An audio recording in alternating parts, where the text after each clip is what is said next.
العالمين والصلاة والسلام على سيد الأنبياء والمرسلين محمد وآله وأصحابه أجمعين ومن تبعهم بإحسان إلى يوم الدين أما بعد. قال الله تبارك وتعالى: أعوذ بالله من الشيطان الرجيم. بسم الله الرحمن الرحيم.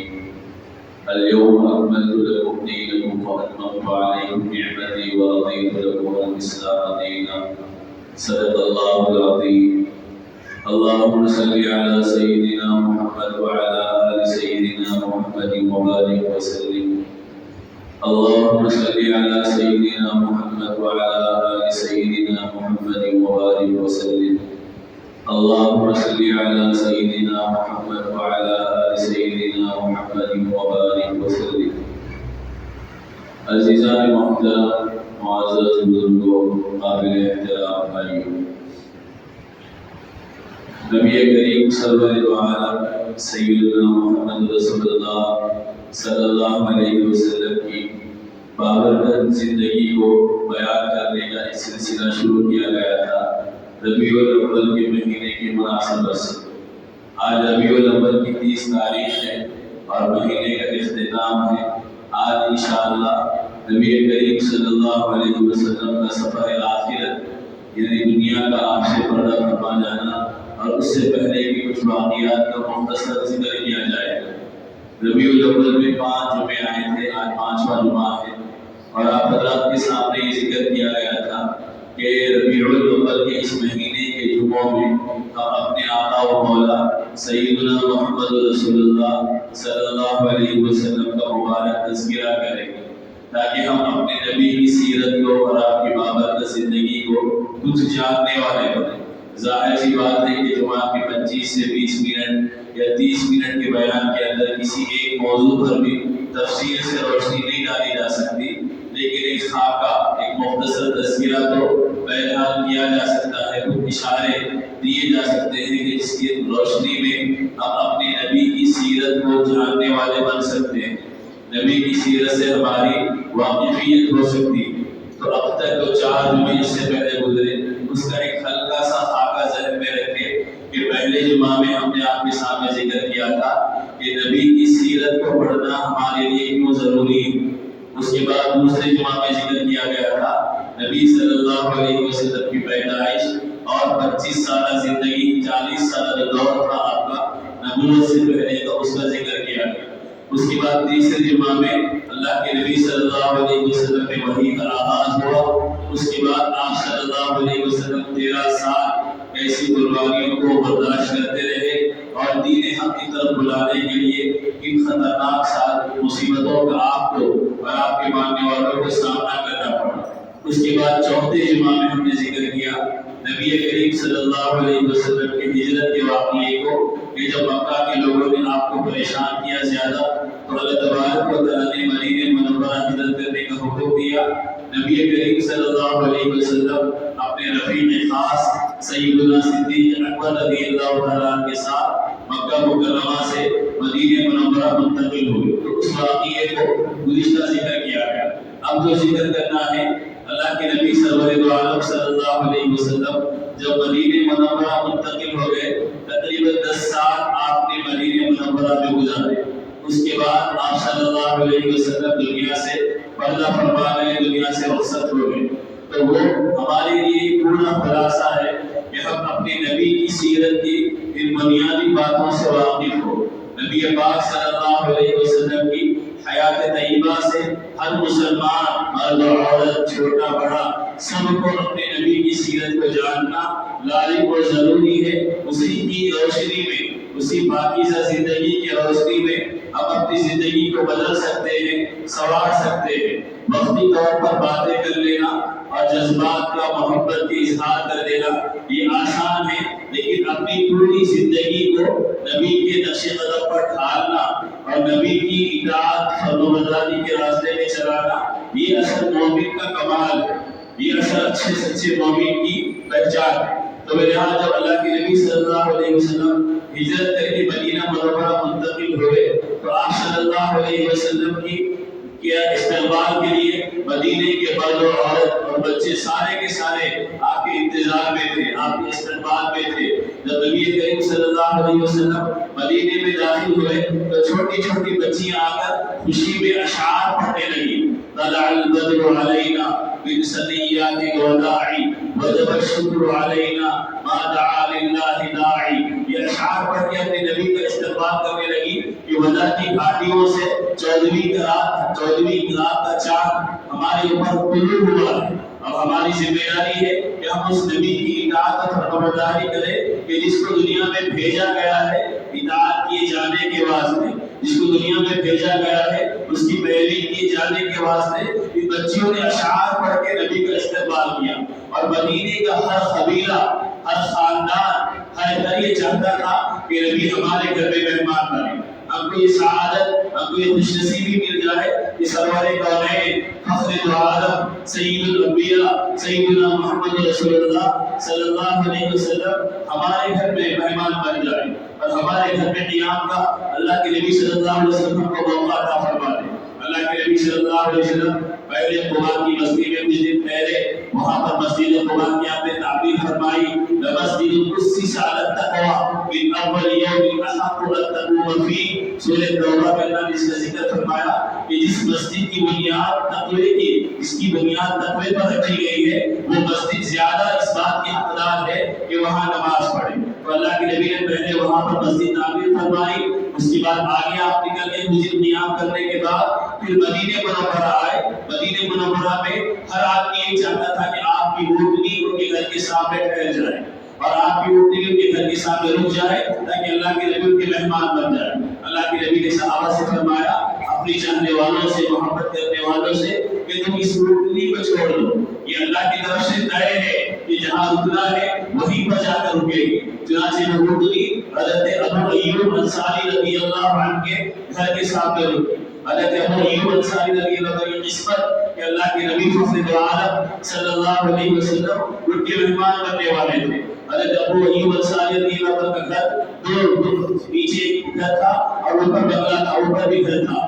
تو حضرت ابو ایوب انصاری رضی اللہ عنہ نے نبی سے گزارش کی کہ آپ اوپر قیام کریں، آپ اوپر قیام کریں، ہم نیچے رہ جائیں گے۔ اس وجہ سے کہ اگر آپ اوپر رہے، آپ نیچے رہے، اب اوپر رہیں گے تو ہم کو اچھا نہیں لگے گا کہ نبی نیچے رہے اور نبی کے اوپر بنگلے پر ہم لوگ قیام کریں۔ اللہ کے نبی نے ابتدائی مرحلے میں ان کی بات کو مان لیا۔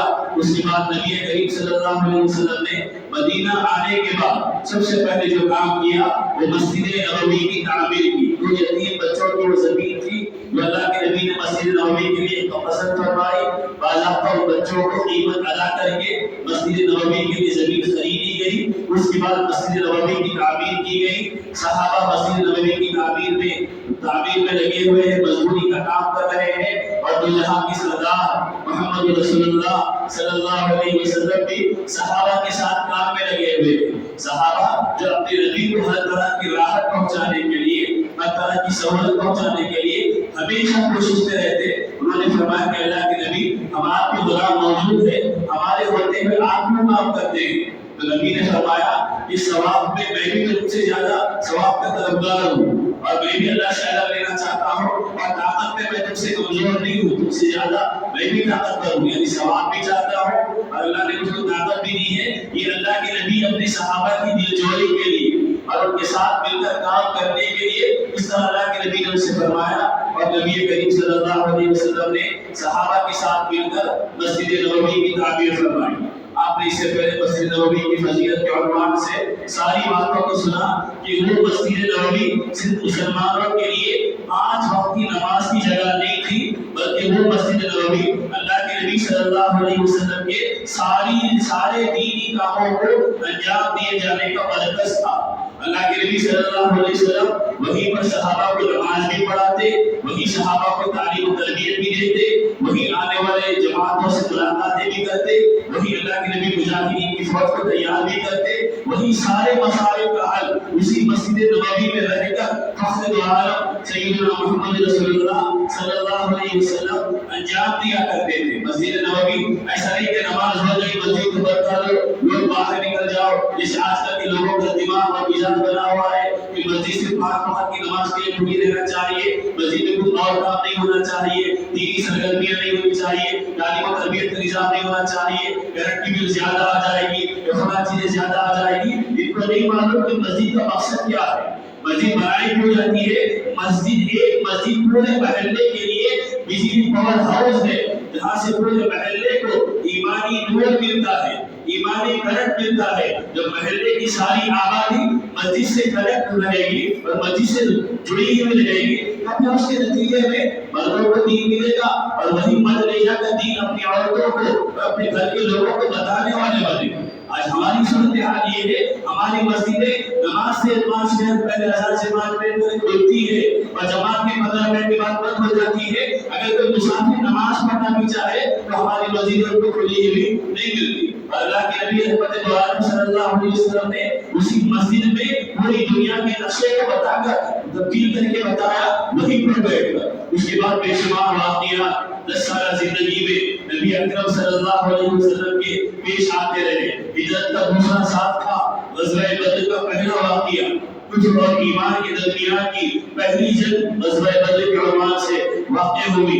اس میں 313 مسلمان تھے اور دشمنوں کی 1000 کی تعداد۔ دشمنوں کو اپنی طاقت پر، قوت پر غرور اور فخر تھا، وہ سمجھتے تھے کہ آج ہم مسلمانوں کا نام و نشان مٹا کر رہیں گے، اور ادھر میرے اور آپ کے آقا جنہوں نے 13 سال قربانیوں کے بعد صحابہ کرام کی جماعت کو تیار کیا تھا، وہ اللہ سے مسلسل دعائیں کر رہے ہیں، التجائیں کر رہے ہیں، مناجات میں لگے ہوئے ہیں۔ کامیابی کے اللہ تبارک و تعالیٰ سے التجائیں نبی پاک صلی اللہ علیہ وسلم کر لے، اور اللہ تبارک و تعالیٰ نے 313 کی تھوڑی سی تعداد کو 1000 کی مکمل مسلح فوج کے مقابلے میں کامیاب و کامیاب کر کے ایک ضابطہ بتا دیا، کم من فئۃ قلیلۃ غلبت فئۃ کثیرۃ باذن اللہ۔ کہ اللہ کے پاس معیار یہ نہیں ہے کہ تعداد کتنی زیادہ ہے، اللہ کے پاس معیار ہے کہ کیفیت والے لوگ کتنے ہیں۔ اگر ایمان اور تقوی کے ساتھ تیار اور مسلح افراد ہوں گے، اگرچہ یہ تعداد تھوڑی ہوگی، اللہ تبارک و تعالیٰ تھوڑی تعداد کو بے ایمانوں کی بڑی تعداد پر کامیاب اور کامیاب کر کے بتاتا ہے۔ اللہ کے پاس کثرت نہیں ہے، اللہ کے پاس کیفیت مطلوب ہے۔ تھوڑے ہو، سچے ہو، مخلص ہو، وفادار ہو، جی جان لگانے والے ہو، نبی کے اشاروں پہ جان لگانے والے ہو، ایسے مخلص ہوں گے اللہ تبارک و تعالیٰ کامیابی کامیاب فرمائے گا۔ کیونکہ اس غزوہ بدر کے اندر مشرکین کے بڑے بڑے سردار مارے گئے، بڑے بڑے لوگ قیدی بنا لیے گئے، تو ان کے اندر ایک عداوت اور زیادہ پیدا ہو گئی تھی۔ اگرچہ کہ ان کے لیے ناقابل قبول تھا کہ ہم ہار گئے اور شکست ہماری ہو گئی۔ اس کے بعد غزوہ احد کا واقعہ اسی پس منظر میں پیش آیا۔ اس کے بعد غزوات ہوتے رہے۔ اللہ تبارک و تعالیٰ نے اسلام کو دنیا میں عام کرنا اور پھیلانا یہاں سے شروع فرما دیا، اور اسلام پھیلنے لگا۔ جزیرۃ العرب سے اسلام نکل گیا اور دور دراز علاقوں میں اسلام داخل ہونے لگا، یہاں تک کہ ایک وقت وہ آیا کہ دنیا کے مختلف علاقوں کے جماعتیں وفود اللہ کے نبی کی خدمت میں آتے، اللہ کے نبی سے اسلام کو جانتے اور معلوم کرتے اور آپ کے ہاتھ اسلام قبول کرتے۔ ایک بڑی تعداد اسلام لانے والوں کی تیار ہو گئی۔ غزوہ تبوک کا واقعہ پیش آیا، اس کے بعد حجۃ الوداع کا صلح حدیبیہ کا واقعہ بھی پیش آیا، اس کے بعد حج فتح مکہ کا واقعہ پیش آیا۔ یہی مسلمانوں کو مار کر مجبور کر کے نکالا گیا تھا۔ اللہ تبارک و تعالیٰ نے انہی مسلمانوں کو جن کو مکہ کے کافر کمزور، بے بس، بے سہارا سمجھتے تھے، اللہ تبارک و تعالیٰ نے پوری شان کے ساتھ، پورے دبدبے کے ساتھ، پوری طاقت کے ساتھ مکے کے اندر فاتحہ کا انداز میں داخل کیا، اور جنہوں نے نبی کو، نبی کے ماننے والوں کو 13 سال تک ستایا تھا، وہ پریشانی کے عالم میں تھے کہ نہیں معلوم آج ہمارے ساتھ کیا برتاؤ ہوگا۔ لیکن رحمت للعالمین صلی اللہ علیہ وسلم نے اس وقت عام اعلان فرمایا کہ آج رحمت کا دن ہے، معافی کا دن ہے، کسی سے کوئی بدلہ نہیں لیا جائے گا، کسی سے اس کے بارے میں نہیں پوچھا جائے گا کہ اس نے ہم کو کیوں ستایا تھا، ہم کو کیوں بے گھر کیا تھا، ہم کو کیوں پریشان کیا تھا۔ ساروں کو نبی کریم صلی اللہ علیہ وسلم نے عام رحمت کے ذریعے معافی کا اعلان فرما دیا۔ اس کے بعد حج فرض ہوا. پہلے حج میں اللہ کے نبی صلی اللہ علیہ وسلم نے حضرت ابوبکر صدیق رضی اللہ تعالیٰ کو امیر الحج بنا کر حج ادا کرنے کے لیے صحابہ کرام کی جماعت کو بھیجا. وہ گئے حج کر کے آئے. اس کے بعد ہجرت کا 10واں سال جب آیا تو میرے اور آپ کے آقا سیدنا محمد رسول اللہ صلی اللہ علیہ وسلم صحابہ کی ایک بڑی جماعت کو لے کر حج ادا کرنے کے لیے گئے. وہی حج فرض ہونے کے بعد نبی کا پہلا حج بھی ہے اور نبی کا آخری حج بھی ہے. تقریباً 1.25 لاکھ صحابہ کرام نبی کے ساتھ حج ادا کرنے کے لیے مکہ مکرمہ پہنچ گئے. اب اس کے بعد اللہ کے نبی نے حجۃ الوداع کے موقع پر جو خطبہ دیا وہ اپنے اندر انتہائی جامعیت رکھنے والا خطبہ، جس میں اللہ کے نبی نے پورے انسانوں کے حقوق بتائے، دنیا میں جینے کے طور طریقے بتائے، کیسے معاملات کیے جائیں گے، کیسا سلوک کیا جائے گا، عورتوں کے ساتھ کیسے برتاؤ ہوگا، کمزوروں کے ساتھ کیسے برتاؤ ہوگا، دنیا والوں کے ساتھ کیسے معاملہ کیا جائے گا.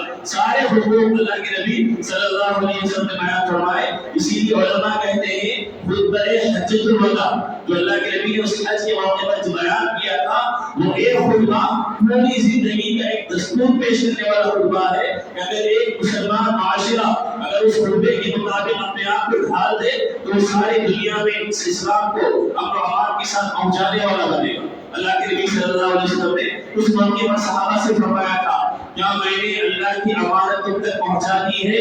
تو صحابہ نے فرمایا ہاں آپ نے پہنچا دی ہے. بار بار اللہ کے نبی کچھ نصیحتیں کرتے پھر صحابہ سے پوچھتے کیا میں نے تم تک اللہ کے دین کو پہنچا دیا ہے؟ تو صحابہ فرماتے ہاں اللہ کے نبی آپ نے پہنچا دیا ہے. اللہ کے نبی شہادت کی انگلی آسمان کی طرف اٹھاتے اور یہ فرماتے اے اللہ تو گواہ رہنا ان لوگوں نے اس بات کا اقرار کر لیا ہے کہ تو نے جو ذمہ داری میرے سپرد کی تھی اور میرے حوالے کی تھی میں نے وہ ذمہ داری ادا کر دی ہے. آخر میں اللہ کے نبی نے فرمایا تھا جو لوگ یہاں پر موجود ہیں ان کی ذمہ داری ہے کہ وہ ان لوگوں تک میرے اس پیغام کو پہنچا دے جو یہاں پر موجود نہیں ہے. صحابہ کرام اسی وقت بے شمار بڑی تعداد میں پوری دنیا میں پھیل گئے کہ جو اللہ کے نبی کے دین کو پہنچانے کے لیے نبی کی بات کو پہنچانے کے لیے دنیا کے کونے کونے تک گئے اور ان کے کونے کونے تک جانے کے نتیجے میں اللہ تبارک و تعالیٰ نے مجھے اور آپ کو اسلام کی نعمت سے سرفراز فرمایا. جب اللہ کے نبی حجۃ الوداع سے فارغ ہو کر تشریف لائے 32 سفر کو اللہ کے نبی صلی اللہ علیہ وسلم کی بیماری کی شروعات ہوئی. سر میں درد ہوا. ایک موقع آیا اللہ کے نبی صلی اللہ علیہ وسلم جنت البقیع گئے اور جا کر وہاں پر جو مظلومین تھے جو مدفون تھے شہداء ان کے حق میں دعا فرمائی. جب واپس آنے لگے تو اللہ کے نبی صلی اللہ علیہ وسلم کے سر میں درد شروع ہو گیا. اللہ کے نبی باری باری ازواج مطہرات کے گھر میں قیام فرمایا کرتے تھے. اس وقت اللہ کے نبی حضرت میمونہ رضی اللہ عنہا کے گھر میں قیام فرمائے ہوئے تھے. سر میں درد کی تکلیف زیادہ ہو گئی تو آپ نے سارے ازواج مطہرات سے اجازت لے کر حضرت عائشہ صدیقہ رضی اللہ عنہا کے گھر منتقل ہو گئے اور 29 سفر کو آپ بیمار ہوئے. 12 ربیع الاول کو اس دنیا سے پردہ فرما گئے. یہ پوری مدت نبی کریم صلی اللہ علیہ وسلم کی بیماری کی تکلیف میں گزری اور ایسی عجیب و غریب صورتحال اللہ کے نبی صلی اللہ علیہ وسلم بعض اوقات مسجد کو نہیں آتے. آخری وقت میں جب 26 تاریخ آ گئی اس سے زیادہ کی تاریخ تو اللہ کے نبی صلی اللہ علیہ وسلم کو نماز پڑھانے کے جانے کی اتنی ہمت بھی نہیں تھی. غشی آپ کے اوپر طاری ہو جاتی، بے ہوشی طاری ہو جاتی. آخری نماز جو باجماعت میرے اور آپ کے آقا سیدنا محمد رسول اللہ صلی اللہ علیہ وسلم نے ادا فرمائی وہ مغرب کی نماز تھی. صحابہ کرام کے ساتھ آپ نے امامت کے ذریعے ادا فرمائی. اس کے بعد عشاء کی نماز کا وقت ہوا. اللہ کے نبی کے پر غشی طاری ہے. اللہ کے نبی نے فرمایا ابو بکر سے کہہ دو کہ وہ نماز پڑھائے لوگوں. حضرت ابو بکر رضی اللہ عنہ نماز پڑھائی. یہاں پر اللہ کے نبی نے یہ بتا بھی دیا کہ میرے بعد اگر کوئی میرا جانشین ہوگا، میرا نائب ہوگا، میرا خلیفہ ہوگا تو ابو بکر صدیق ہوگا. جو اور بھی صحابہ تھے اللہ کے نبی کسی اور کو بھی منتخب فرماتے لیکن اللہ کے نبی نے اپنی موجودگی میں اپنے مصلی پہ صدیق اکبر کو کھڑا کر دیا اور امامت کے لیے متعین فرما کر بتا دیا کہ میرے بعد سب سے پہلے نمبر پر اگر کوئی عظمتوں والا ہے وہ ابو بکر صدیق رضی اللہ عنہ ہے. ابو بکر صدیق رضی اللہ عنہ نے نماز پڑھائی اور اس کے بعد درمیان میں جب ایک مرتبہ اللہ کے نبی کی طبیعت تھوڑی سنبھلی اور اللہ کے نبی کے اندر بشاشت آئی اللہ کے نبی صحابہ کرام کے پاس آئے. وہ آخری بیان تھا اللہ کے نبی کا. اس کے بعد آپ نے کوئی اور بیان نہیں فرمایا. وہ بیان کیا تھا اللہ کے نبی صلی اللہ علیہ وسلم نے آ کر فرمایا کہ شاید اس کے بعد میں تمہارے درمیان نہیں آؤں گا. اگر کسی کو مجھ سے تکلیف پہنچی ہے وہ میرے سے بدلہ لے لے، اگر کسی کے ذمہ میرے پیسے ہیں وہ کہہ دے تو پیسے ادا کر لوں گا۔ اور اللہ کے نبی نے فرمایا کہ اللہ نے اپنے بندے کو اختیار دیا ہے، چاہے وہ دنیا میں رہے چاہے وہ آخرت کی نعمتوں کو قبول کر لے، تو اس بندے نے آخرت کی نعمتوں کو قبول کر لیا ہے۔ جب اللہ کے نبی نے فرمایا سیدنا صدیق اکبر رضی اللہ تعالیٰ رونے لگے، ان کی آنکھوں میں آنسو جاری ہو گئے۔ صحابہ جو دوسرے تھے ان کو سمجھ میں نہیں آیا، وہ سوچنے لگے کہ بوڑھے ابو بکر کو کیا ہو گیا۔ اللہ کے نبی تو فرما رہے کہ ایک بندے کو اللہ نے اختیار دیا ہے تو اس نے دنیا کے مقابلے میں آخرت کو ترجیح دی ہے۔ ابو بکر سمجھ گئے تھے کہ یہ کوئی اور بندہ نہیں ہے، یہ محمد رسول اللہ صلی اللہ علیہ وسلم ہے کہ جن کو اللہ نے اختیار دیا ہے۔ اللہ کے نبی نے دنیا سے رخصتی کو قبول کر لیا، منظور فرما لیا۔ اسی وقت اذا جاء آخر کی صورتوں میں اذا جاء رسول اللہ والفتح ورأيت الناس يدخلون في دين الله افواجا، یہ صورت بھی آخری دنوں میں نازل ہوئی تھی۔ اللہ کے نبی نے فرمایا ابو بکر رو مت، دنیا میں جتنے لوگوں نے میرے ساتھ احسان کیا ہے میں نے سب کے احسان کا بدلہ چکا دیا ہے، لیکن ابو بکر وہ ہے کہ جس کے احسان کا بدلہ میں نے نہیں چکایا، قیامت کے دن اللہ ابو بکر کے احسان کا بدلہ چکائے۔ میرے بزرگوں میرے بھائیو، اندازہ لگائیے سیدنا صدیق اکبر کے مقام و مرتبے کا کہ کتنا زیادہ اللہ کے نبی کو سے محبت تھی اور نبی پاک صلی اللہ علیہ وسلم کو بھی ان سے تعلق تھا۔ اس کے بعد نبی کریم صلی اللہ علیہ وسلم یہ تقریر آپ نے فرمائی، آپ اپنے حجرے مبارکہ میں تشریف لے گئے۔ یار اسی طرح اللہ کے نبی صلی اللہ علیہ وسلم جب 12 تاریخ آئی ربیع الاول کی، یہ ہجرت کا 11واں سال ہے، فجر کی نماز کا وقت ہے، اللہ کے نبی صلی اللہ علیہ وسلم اپنے حجرے مبارکہ سے پردہ ہٹایا، صحابہ کرام کی جماعت کو دیکھا، پورے صحابہ نماز میں ہیں، ابو بکر امامت پر ہے، صحابہ نے اللہ کے نبی کو دیکھ لیا، وہ بے چینی اور بے قراری کے عالم میں یہ چاہتے تھے کہ اللہ کے نبی آ جائے۔ ابو بکر رضی اللہ عنہ پیچھے ہٹنا چاہتے تھے، لیکن اللہ کے نبی نے اشارے سے ان کو امامت کرنے کا حکم دیا، یہاں تک کہ صحابہ فرماتے ہیں کہ وہ آخری دیدار تھا حیات کی عالم میں نبی کریم صلی اللہ علیہ وسلم کو صحابہ نے نماز کی حالت میں اس وقت دیکھا جب آپ نے حجرے کا کپڑا ہٹایا اور کھڑکی سے کپڑا ہٹا کر صحابہ کرام کو دیکھا۔ اس کے بعد وہی فجر کے بعد حضرت ابو بکر صدیق رضی اللہ عنہ نماز پڑھائے، اللہ کے نبی سے ملاقات کی، ان کو دوسری جگہ جانا تھا، انہوں نے اجازت طلبی کہ اللہ کے نبی مجھے اجازت دیجیے، مجھے مدینے سے کچھ فاصلے پر اپنے دوسرے گھر جانا ہے۔ اللہ کے نبی نے اجازت دے دی، صبح کا وقت آگے بڑھ گیا، جب دن روشن ہو گیا تو ساری کائنات کے سردار محبوب دو عالم سیدنا محمد رسول اللہ صلی اللہ علیہ وسلم اس دنیا سے پردہ فرما گئے۔ حضرت عائشہ صدیقہ رضی اللہ عنہا کے گھر میں نبی کریم صلی اللہ علیہ وسلم کا انتقال ہوا، آپ دنیا سے پردہ فرما گئے۔ صحابہ میں ایسی عجیب و غریب بے چینی اور بے قراری کا عالم ہے کہ کسی کو کچھ سمجھ میں نہیں آ رہا۔ حضرت عمر رضی اللہ عنہ جیسے مضبوط اور انتہائی فیصلے کی طاقت رکھنے والے صحابی اپنے ہوش کھو بیٹھے اور تلوار لے کر کھڑے ہو گئے۔ اگر کوئی یہ کہے گا کہ محمد رسول اللہ کا انتقال ہو گیا میں گردن اڑا دوں گا۔ ایک شہادت عثمان غنی رضی اللہ عنہ مسجد کی دیوار کو ٹیک لگائے ہوئے بے قسم کے عالم میں ہے، بات نہیں کی جا رہی، بس روتے جا رہے۔ حضرت علی رضی اللہ عنہ کی آنکھوں سے آنسو جاری ہے۔ حضرت انس رضی اللہ عنہ فرماتے ہیں کہ مدینے کا سب سے روشن دن وہ تھا جب محمد رسول اللہ مدینے میں داخل ہوئے، اور مدینے کا سب سے تاریخ دن وہ تھا جب آپ دنیا سے پردہ فرما گئے۔ ایسا لگ رہا تھا کہ پوری دنیا میں اندھیرا چھا گیا، پوری دنیا میں اندھیرا ہو گیا۔ جن کے آنے کی بشارت دیتی تھی اور جن کے آنے کی دنیا نے انتظار کیا تھا وہ رحمت دو عالم صلی اللہ علیہ وسلم ساری انسانیت کو نواز کر آپ دنیا سے پردہ فرما گئے۔ اور اللہ کے نبی صلی اللہ علیہ وسلم حضرت ابو بکر رضی اللہ عنہ فوری واپس آئے اور دیکھا کہ صحابہ میں افراتفری کا عالم ہے، بے چینی اور بے قراری کا عالم ہے، اور صحابہ کو منع کرنا چاہتے تو رکنے کے لیے تیار نہیں ہے۔ حضرت ابو بکر رضی اللہ عنہ نے اس وقت بڑی انتہائی حکمت کے ساتھ کام لیا، ممبر پر گئے اور بیان کرنا شروع کیا اور یہ کہا کہ لوگوں سنو، جو اللہ کی عبادت کرتا تھا وہ اللہ زندہ ہے اور ہمیشہ زندہ رہے گا، اور جو محمد کی عبادت کرتا تھا وہ سنتے کہ محمد دنیا سے چلے گئے۔ اور قرآن کریم کی آیت پڑھی وما محمد الا رسول قد خلت من قبله الرسل افإن مات او قتل انقلبتم على اعقابكم، یہ محمد بھی ایک رسول ہے اور اس سے پہلے بھی بہت سے رسول آئے اور دنیا سے چلے گئے، کہ محمد کے جانے کی وجہ سے تم پیٹ پھیر کر پھر سے ویڈیو کے بعد واپس چلے جاؤ گے۔ علی عمر فرماتے ہیں جب یہ آیتیں میں نے سنی تو ایسا لگا کہ آیتیں ابھی نازل ہوئی ہیں، سارے صحابہ ہوش میں آ گئے اور کو احساس ہو گیا کہ واقعی اس دنیا کی سب سے عظیم دولت محمد رسول اللہ دنیا سے پردہ فرما گئے ہیں۔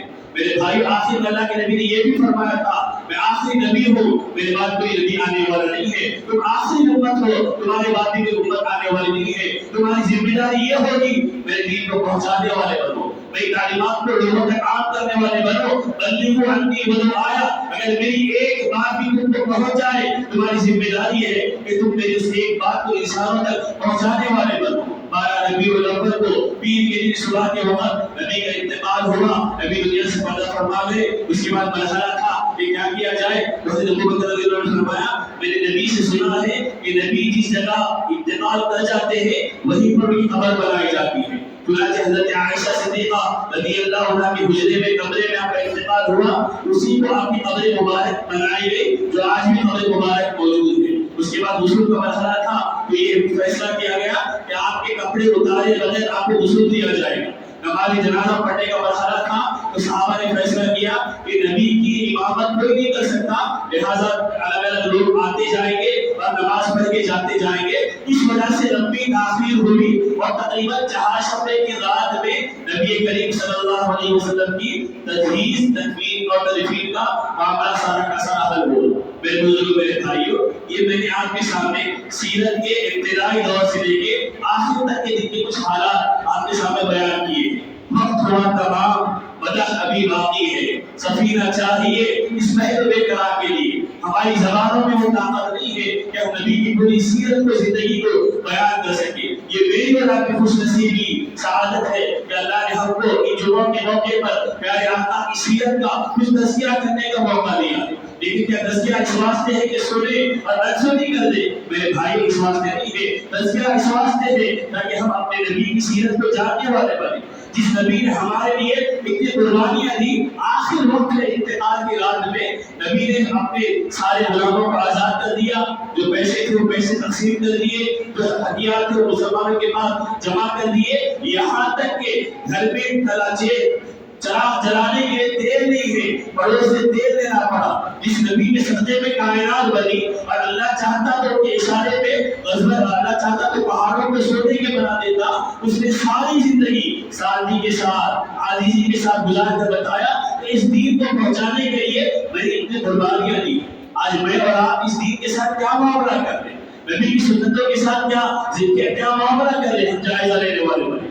اب سوچے کہ میں نبی کی زندگی اپنی زندگی کے مطابق بنانے والا ہوں۔ دیکھو زندگی گزرتے جا رہی ہے، بچے جوان ہو رہے، جوان بوڑھے ہو رہے، بوڑھے اپنی زندگیوں کو ختم کرتے جا رہے، بالوں میں سفیدی آ گئی، کمر میں درد پیدا ہو گیا، پیروں میں چلنے کی طاقت نہیں ہے۔ جو کھڑے ہو کر نماز پڑھتے تھے وہ بیٹھ کر نماز پڑھنے پر مجبور ہو گئے، جو روانی کے ساتھ تیزی کے ساتھ مسجدوں کو چل کر آتے تھے وہ ہاتھوں میں ایسا اور لکڑی لے کے چلنے پہ مجبور ہو گئے۔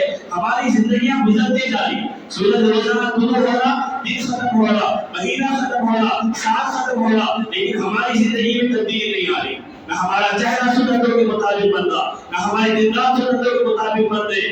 بیٹے کی اولادوں کی شادیاں ہو گئی، اولاد کو اولادیں ہو گئی، ناتے نواسے آ گئے، پوترے پوتری آ گئی، لیکن وہی زندگی بد عملی کی، بے عملی کی، سنتوں سے دوری، نمازوں سے دوری، شریعت سے دوری کی ہم لوگ جینے کے عادی بن گئے۔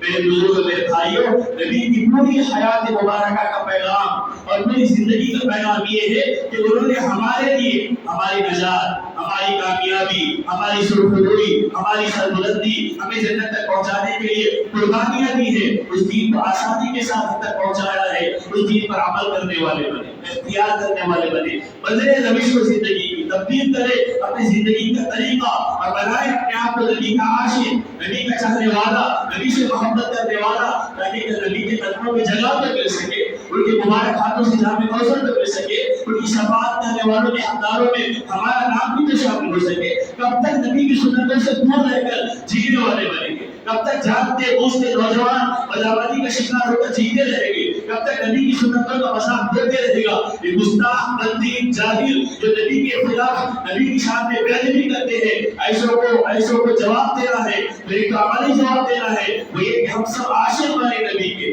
چاہنے والے بنے نبی کے، محبت کرنے والے بنے نبی کے، نبی کا حلیہ، نبی کی وضاحت، نبی کا لباس، نبی کی زندگی، نبی کا طرز عمل ہماری زندگیوں میں آنا چاہیے، تاکہ ہم ان جھوٹوں کو، ان مکاروں کو جو نبی کی شان میں روزانہ گستاخیاں کرتے ہیں ان کا جواب دینے والے بنے۔ ہمیں نبی کا نمونہ سب سے زیادہ پسند ہے، ہمیں نبی کا طرز عمل سب سے زیادہ پسند ہے، ہم نبی کی اداؤں پہ جان نچھاور کرنے والے، نبی کی باتوں پہ زندگیوں کو قربان کرنے والے۔ تو یہ آپ کے سامنے 5 جمعوں میں نبی کی سیرت کا خلاصہ ذکر کیا گیا۔ دعا فرمائیں کہ اللہ تبارک و تعالیٰ تجھ کو اور آپ کو پوری امت کو نبی کا سچا پکا عاشق اور سچی پکی محبت کرنے والا بنائے۔ وآخر دعوانا الحمدللہ رب العالمین۔